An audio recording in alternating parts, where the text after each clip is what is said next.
Hey guys, welcome back to term 2. A strange term 2 for sure. Hopefully it doesn't sort of take this form for much longer. Also hoping that you've had a reasonable sort of break. Not a normal break, I wouldn't imagine. A little different, but I'm hoping good things have come out of it one way and another. I can still get Coke and chocolate, so I'm happy enough. I'd like to yarn to you today about story. And this is particularly because, well, it's something that's dear to my heart, and it's something that we take time out each year, I usually will, to spend a spell yarning to my classes about. And this is a pretty good time. It's a good time because year 13s, you're getting into your devising. And you're starting to think about what are the stories you want to tell the world. Here's your chance to grab a story, one story, and make it your own. Communicate it. What do you want to do? What motivates you? 12s, you're doing a little bit of script writing for us, which by its nature is storytelling. 11's going to go into a goofy story one way or another, and we're going to complete your productions as well. And all of you will be moving in before long into your main productions, your main piece of storytelling to the community around you. When I say this is a story that's dear to my heart, it's sort of this dear to my heart. Here's a book I wrote about it a little while ago, in fact maybe 15 years ago now, called Falling for Science. So it's something that's been on my mind a while. It's not a new idea. And to me, and the idea I want to talk to you about is the way we see story at Hutt Valley High School Drama, what it means to us and what we think of some of our opportunities and obligations with story. And I want to start by thinking about what story isn't. And that is, it's really easy to fall into a simple trap actually. And it's the trap of seeing story as almost a childlike embellishment. And what I mean by that is it's really tempting to go, well, is this world, the real world truth and facts and descriptions of how the world is. And then there's this sort of entertainment called story, which is whimsical and not real and for play. And sometimes we think of story as like stories like telling kids about Santa Claus, something that isn't really real. It's not how the world is, but it's this lovely escape for young people, but we're meant to grow out of it. And sometimes we almost have the sense there's serious adults in the world, we're meant to grow out of story and grow into facts and hard looking at how the world really is. And that's slightly insane. One, it's insane because you miss a massive amount of joy if you even start going down that road. But it's more insane because it's just wrong. It's not really what story is, and it's not really how story works. And one way to do that, I'd like to do this, and then just behind the camera I'm looking at the view from my window, and it's Kapiti Island in the ocean, and it's rather spectacular. And always, in every weather. I'm very, very lucky. And I want you to think of the last time you were at a beach. Daylight savings has descended, we're moving into winter, and it probably feels distant already. I'll tell you a little story about last time I was down at a beach. It was just down here, Puketua Bay. Beautiful little rocky coastal sort of shore, the sort that New Zealand does so exceptionally well. The island's sort of crouched implacable in the background. The sun's out, there's blue skies, blue. The water is sparkling. It's, that's the sort of day you remember, the way summers past very quickly become. And there's a bunch of people at the beach, different people living out different stories. There's a little 4-year-old boy who I just happen to know adores dogs, dreams of having a dog of his own. Nothing is more exciting to him than the idea of a dog. And maybe 50 metres away, down nearer the shore, sitting on a piece of driftwood, are a mother and a teenage daughter, presumably chatting away and looking at the beauty of it all, and there's a little puppy sitting behind them, their puppy, one assumes. And the little 4-year-old boy cautiously, ever cautiously, just so cautiously moves closer and closer to the puppy because he just wants to see it and touch it and stroke it. But he's sort of nervous, these people are strangers, he's just getting closer. And they turn around and they see this delightful little 4-year-old coming. And they invite him over, and he sits between them, and they actually pick up the puppy and put it in his arms, and he holds it, and he looks so incredibly excited. And I'm watching on, and I'm thinking a lot of things in that scene, and it's sort of beautiful. It's a couple of slightly older boys, 10 years old, mouths still smudged with the ice cream they got at the dairy, digging holes and making some elaborate construction. And I'm wondering how long that lasts as peace before it turns into a competition, and then an accusation, and someone chasing someone with a spade, But for now, it's peaceful. Further along in the bay, there are 2 young people, teenagers, a young boy and a young girl, not brother and sister, I wouldn't imagine from the way they were playing, flirting, enjoying the sun on them and the water and the goofiness and that sort of uncertain, beautiful tentative sort of flirtation of teenage years. And there's a father of certain years sort of standing up to go for his vigorous swim, sucking his gut in, and striding down the beach. And there's his partner, I assume, staying back, t-shirt on, sitting in the sun, watching her foolish husband believe he's 12 years old, And there's a lot of other things happening. But that's enough to paint a picture, and it takes you to the beach, and it gives you a sense of what was going on there. And the thing I want to say from the outset is none of that I told you is accessible as fact. It's all accessible, it's story, all the richness of that scene and of my memory of it and my enjoyment of it. All the richness is the richness of the topsoil, the richness of story, of embellishment. It's the richness of motivation, and it's the richness of connection, and the richness of love, and the richness of curiosity, and of mystery, and of hope, and of fear, and of self-consciousness. It's the richness of humanity. Now, all those things sit not as facts about the world. They're stories we tell each other about ourselves. What makes it so beautiful, that connection between child and puppy and stranger, in so many ways is the innocence of that connection and the openness of connection because of innocence. What makes that little moment beautiful is that strangers open immediately to the smiling face of a 4-year-old, because the 4-year-old brings no threat. There's nothing to judge in them. They are innocent in the world. They are blameless in the world. And so that instinct we have to love others and to open our arms to others is so available, so accessible to this young woman and her mother. But wouldn't have been accessible, if it was a 30-year-old man sort of kicking along and looking up and awkwardly asking about the dog, where the whole thing would have immediately been layered with a sort of strangeness. And so we see in that interaction between child and stranger, we see a little of what the world could be. And childhood always brings that, viewing childhood always brings that sense of loss and that sense of possibility and that sense of, man, why can't adults sort it out? Why can't we just remain this open to one another, And in the story of two brothers playing, or the ice cream around their lips, stories have these little images, these little moments. And I wonder what we think of that ice cream. We think of the joy, the simple joy of summertime ice creams. But maybe we also think of the stories, or we wonder, how did the parents speak to them about that ice cream? Because weirdly, those stories will stay with them for life. Is it, hey, look, there's good, beautiful stuff in the world and it tastes great, enjoy it? Or is it tinged with a little bit of guilt? The way so much of our food culture now is, oh, you can have an ice cream now, but it means you won't have any dessert. We don't have too much of this food because remember, it's not so good for us if we blah blah blah. Turning food into this sort of battleground of good and evil and virtue and fault and guilt and blame, which is, as we know, a disastrous way to live. And so immediately we wonder what stories live in those children's heads, and are not just stories, they hear them, they take them on board from the way other people speak, the way other people behave, and it changes who they become as adults. We see the hope and the glory of young love in the scene of the flirting teenagers. We see something deep, we see deep stories about gender and the man and the woman at the beach. And the fact, why is it that he somehow remains goofily 12 years old, goofily in touch with that ability to walk or jump into the water and splash and not feel that terrible sort of scrutiny of body as he moves towards the water. Just suck in the gut, throw out the chest and pretend, and maybe the world won't notice. Whereas for the woman who stays behind, maybe there's an entirely different story there. A story layered, archaeologically layered with every image and every story and every website and every photograph and every word she's ever heard about what it means to be beautiful in the world, and particularly as a woman in the world, and the sense of failure, the sense of judgment, the sense of constrained living that those stories tell, and how they detract from the capacity to be human in the world. So all of the stuff is awash. Everything we see, everything we do, everything worth knowing is awash with story. It's awash with how we see, how we think about motivation, how we interpret, how we hope. And it goes much deeper than that. Right home now, you are at home, one imagines, hopes. And you're at home because you're part of a national effort. And that national effort is to stamp out an illness that could devastate vulnerable populations. The elderly, the immune compromised, or just the plain unlucky.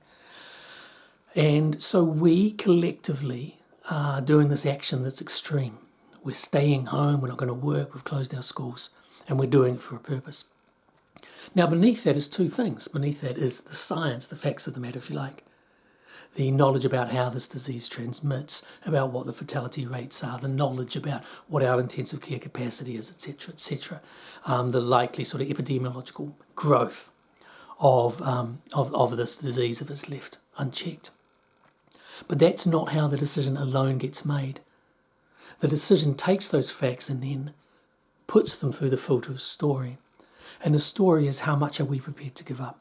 How important are the vulnerable to us? How much do we believe community action and personal sacrifice for the good of others is a value that's worth adopting and worth embracing? And it's the extent to which we own that story, which tells the extent to which we will be complicit and compliant, and even the extent to which the government decide that for now commerce and commercial needs can come second to health needs in the short term for the good of everybody in the long term.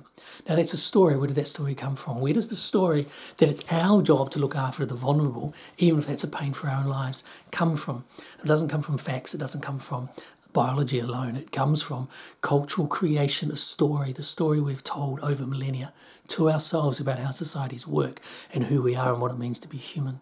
Story gives us our sense of right and wrong. It gives us our sense of motivation. It gives us our sense of what it is to flourish, of what sorts of lives will be worth living, which will feel rewarding.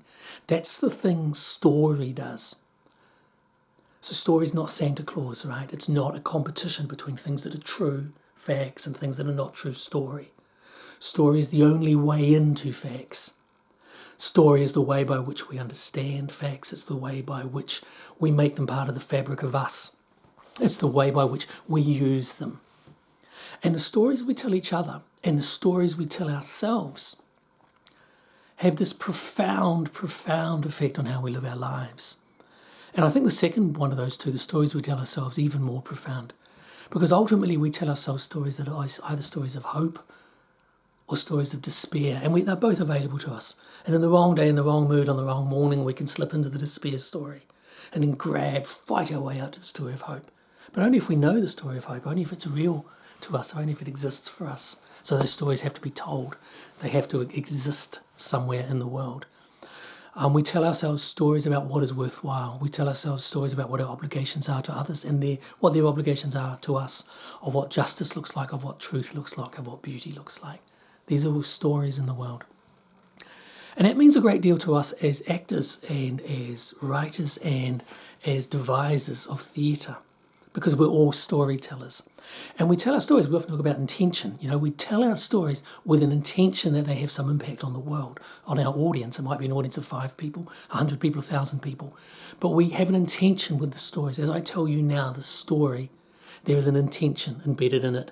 There's something I want to have happen in your minds and your hearts, that I am working towards by the way I structure story.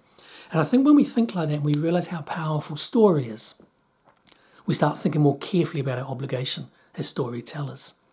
Now, at one level, story can be told just to entertain, to make us feel frightened or suspenseful or laugh, and those are wonderful intentions in and of themselves.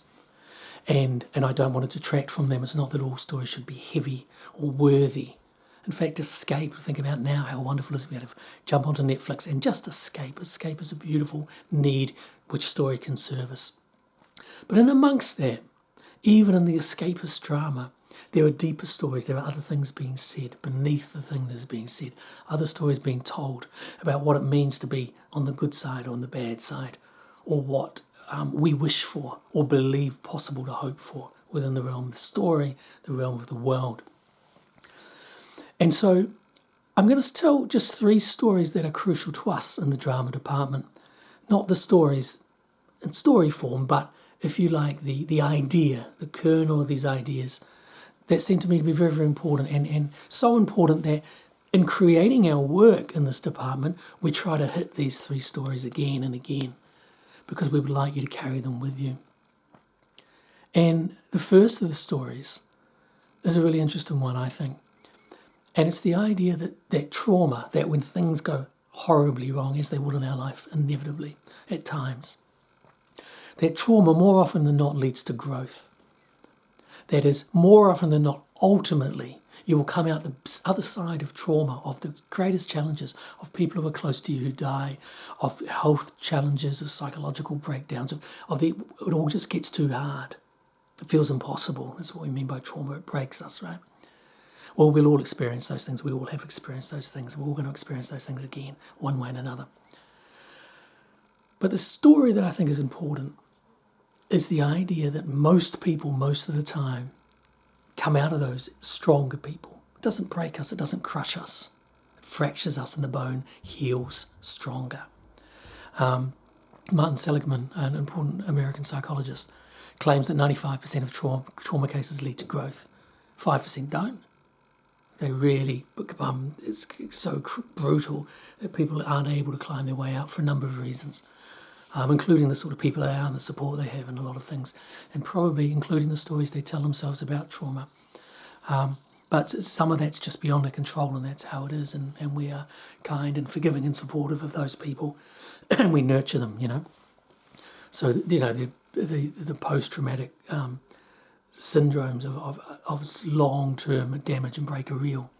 But he says, don't forget that 95% of people, that's not what happens. 95% of us climb out of it and get to a stronger, better place, including the tales of extreme trauma, survivors of concentration camps, survivors of torture and war, survivors of family tragedies, people who go on to live wonderful, powerful, meaningful lives. I once interviewed a chap for a book I was writing, and as a young child after World War II, he was put on a boat with his little brother and sent to New Zealand. Now that's a months-long journey, but here's the amazing thing. He didn't know that's what was happening. His older brother, who didn't want to have to look after him, signed him up for this scheme, didn't tell him, and it wasn't until they left sight of the shore that the people on the boat told these children, you're leaving home, you're never going to see home again, and you're travelling for months by sea, thousands and thousands of kilometres of strange new land. And when he got there, he ended up working on a farm for farmers who were in many ways abusive towards him. It was a terrifying, lonely, traumatic experience. And when I interviewed this guy, and he was 65 years old by that point, he remembered all of it with fondness. It was his story. He said, oh no, I can't complain, I've had a very good life. And he didn't really want to tell me about those things. He wanted to tell me about the silly, fun things. His little brother got pleurisy and died, before he reached adulthood, quite soon after arriving in New Zealand. But to him, he'd had no tragedy. He'd been a lucky kid. Don't talk about that. I'm one of the lucky ones, So we so often in modern sort of modern, if you like, entertainment form, storytelling, and television and film, etc., we see the crushing version. We see trauma crushing people. And theatrically and dramatically, the reason we will see the crush is it has massive power on an audience. And it makes the bad act even badder, and it makes catching the perpetrator even more satisfying. But it means that we are disproportionately surrounded by the wrong story. And when I say it's the wrong story, what I mean is it's not the dominant experience for us. And if we watch enough of those stories, we start believing that people are destroyed by challenge, which is a terrible thing to believe. And when that's not true in a factual sense, when most people are made stronger by challenge, it's the wrong story for us to have in our heads. Here's another story we tell ourselves as much as we possibly can in the drama department, and we try to find stories that encapsulate this and promote this. And it's the story that kindness matters. That sounds obvious. Of course, kindness matters. We all know that. But I guess we mean something slightly more than that. We almost mean only kindness matters. We mean kindness matters almost more than anything. That if we work that out, if we work out that we have the capacity as human beings to treat others well, and if they work that out as well, then there's a sort of a glorious form of existence available to us that is not a given. It's not something that societies can rely upon. It's not something that's culturally and historically true everywhere and every time. It's something we strive towards, and we get it better sometimes than others. And we get it better because we believe that story, or we surround ourselves, we certainly surround our children with stories that remind us of the power of kindness. And in a cynical age, when you live in a cynical age, those stories get dismissed as shallow and as unimportant and as trivial and as childish. And we fall for this trap of believing there is something intellectually proper and adult and real about facing down misery. as if that's the real task of being an adult, facing into this existential void, into the darkness, and saying, I'm strong enough to understand that life is, in the end, sort of awful.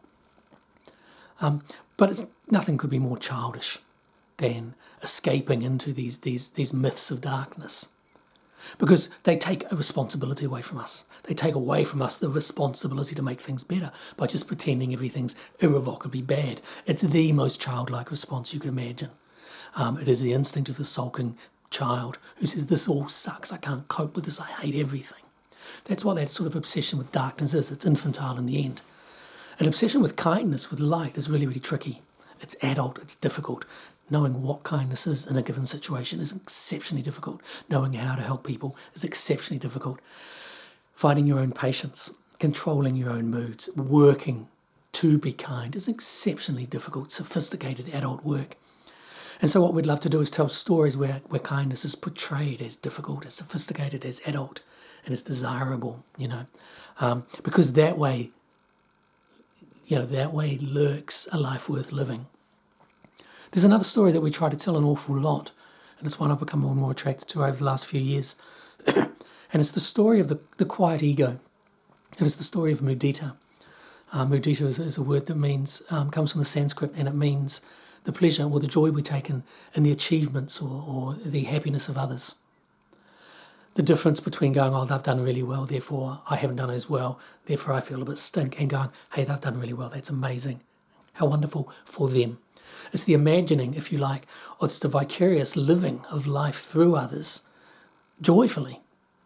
It's coming to see others not as competitions with us or as people who take away our capacity to live well, but rather as the way for us to live well, is the way they are living well, their joy. We get to celebrate it. I think we're pretty good at that at HVHS Drama. One of the things I'm most proud of you, the student body, and I've been proud of this for many years, and I think we're getting even better at it. I'm deeply, deeply proud of the way that you support one another's productions.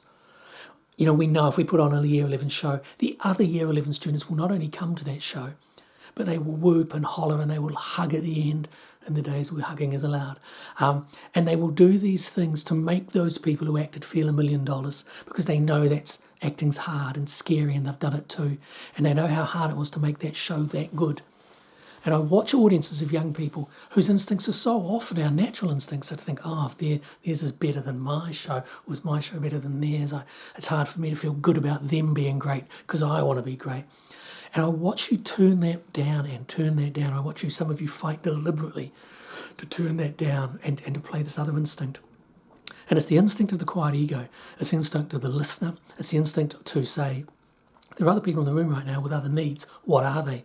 How can I help them? Not because I want to be some selfless sort of doormat where everyone walks over. I actually want to live in a society they think the same of me and listen to me and help me and celebrate my successes. And it's this beautiful sort of spiral of regenerative joy, that's available. So we tell those stories really explicitly. We shy away from stories that are purely stories of pain and despair.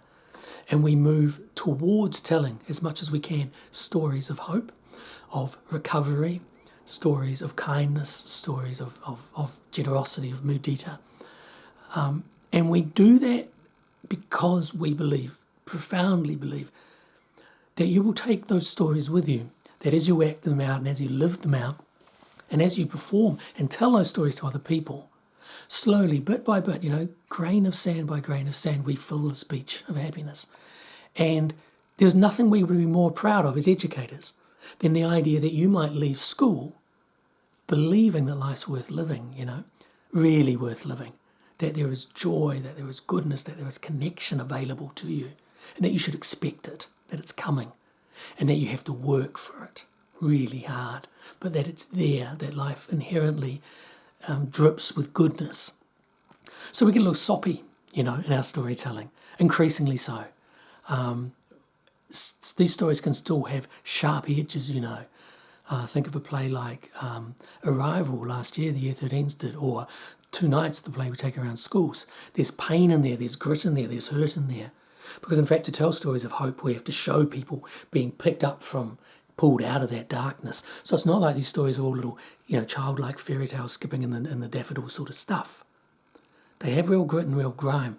But what we try to do always, is show the way out of that, the way out of the grit, out of the pain, towards recovery, and then towards something much more than recovery, growth and celebration. So as you tell your stories, or as you see the stories we're trying to craft for you, for your productions, as you write your scripts, as you devise your theatre, we, the drama department, would love for you to keep in mind how powerful story is. Story changes the world. You know, we sometimes belittle story by saying our story is just this thing human beings have created. And it's true, we've created our stories. But never forget too, that our stories in turn create us. They give us our values, our hopes, our beliefs, and our instincts towards growth and happiness. So go well with your storytelling, your story creating. We can't wait to be with you again, to do all this stuff face to face in person, where it's all more real, more meaningful. When the audiences come back, hear your stories and are lifted together. See you later.